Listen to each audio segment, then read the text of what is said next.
All right, here's another run that came out of the heart pack that I made for trying to do koala manatee. And I think I had virtually all the heart pets in there. I don't know if this is exactly the same as the koala manatee video pack, but it's probably pretty close. I've also got silk moth going here, and there were quite a few of the koala manatee runs where I started with yak, and I put koala in the back and then silk moth behind the yak because it does work in the shop. So when the yak hits itself, the silk moth will replenish the health. But it also works fine here in battle because the guineafowl's health is really high and we can get multiple triggers of its ability. I feel like guineafowl is pretty decent, good starting stats. The ability is pretty decent for a heart pet. A lot of the heart pets in the current version of the game are not amazing. And you can see here the koalas actually do something in battle, giving a good chunk of stats back to the guineafowl. And the doggo is going to be enough to win that one. And I think, I'm not sure if I was thinking about using maybe leech to actually get some scaling from the koala here, or if I was just going to keep it temporarily and then look for a level up. But we sell the stoat and get blobfish, and that means with the guineafowl we can level it up immediately. And there isn't really anything in the shop that works for the combo, but I'm going to take squirrel for one turn because it can mean free stuff next turn.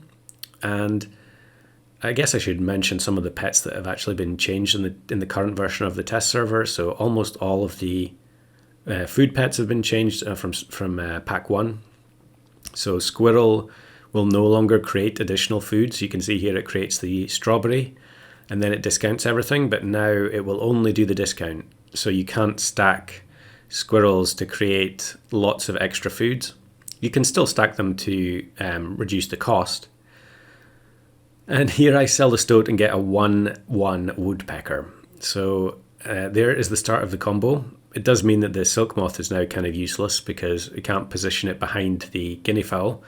So I think I'll just get rid of it and might as well put the 2 guineafowl in front of the woodpecker so they both generate trumpets at the start of battle. And thankfully the woodpecker the guineafowl doesn't get weakened. Although we do run into peacock, however, the dog's stats are good enough, and we actually scrape a 1 HP win. There's manatee. I think I might take it for some scaling. I can't remember. The woodpecker's stats are pretty grim, but we're going to need to try and level it up as soon as possible because in order for most of these hurt combos to work, you really kind of need sort of level 3 pets to actually benefit enough from the heart ability because generally most of them are very weak. And here I was, I'm kind of playing the best of both worlds with putting the turtle in front so that the ability for the woodpecker will go off and then the guineafowl will get melon afterwards.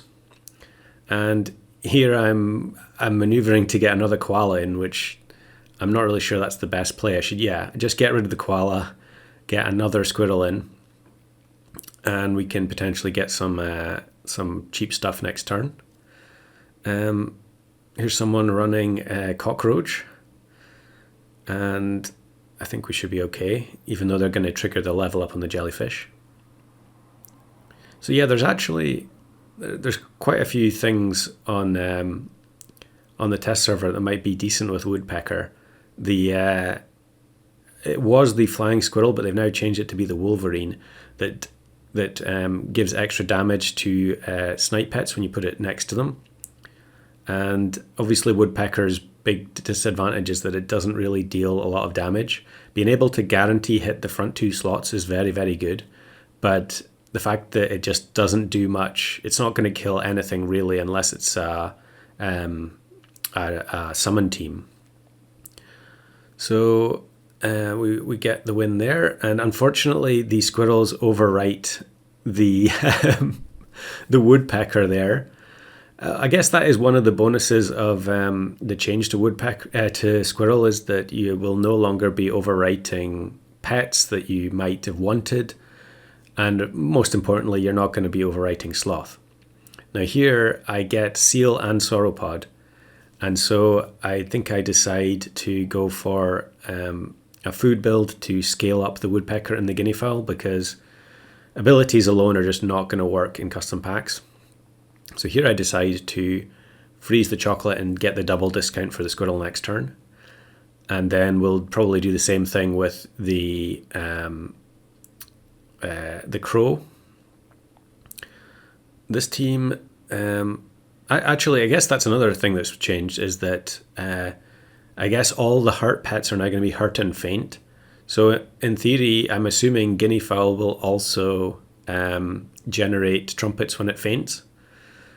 And I give it lemon. Now lemon is also changing. I mentioned this before, that it's now it blocks 2 hits of 7 damage, which in some senses might sound better, but actually I think it's significantly worse, because it only works twice, which means it can be removed by snipes or by hedgehog and so on.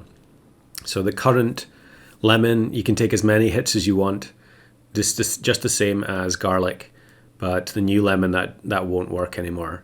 And you can potentially lose the lemon right at the start of battle. In fact, Woodpecker would remove lemon from a unit at the front. And you can see how good lemon is here. Not surprising they're changing it. We actually generate almost the 50-50 doggo. But we've now got 2 more pets on the team that have been changed, which is the seal and the cat. So seal now only gives attack. Not sure how I feel about that. Seal is for sure way too strong in the current version of the game. Cat was nerfed to be only 2 triggers, which I thought was fine, but they've changed it to be 3 triggers now, which I feel like it's way too strong still. I think you'll find if you go on the test server now on Pack 1, you're going to get to the end game and you're just still constantly playing against cat teams that drastically outscale anything else. So hopefully that gets some more attention. It doesn't necessarily have to be a trigger-based solution. They could come up with something else. But so here I get a little bit cute and put in the pita bread on the cat so that the woodpecker is actually doing something else. It's probably better just to have the woodpecker hit the front pet of the opposing team and potentially remove melon or pepper, but I was trying to use the hurts stuff to the max. So we're going to have the woodpecker trigger the pita bread. And we get matched with a very big summon team with double turkey. But actually I think our stats from the food build are going to be strong enough. So that's 9 wins, and I think I'd had quite a few runs and most of them ended spectacular failure. But when you've got the food build, the full food build, it's just so good.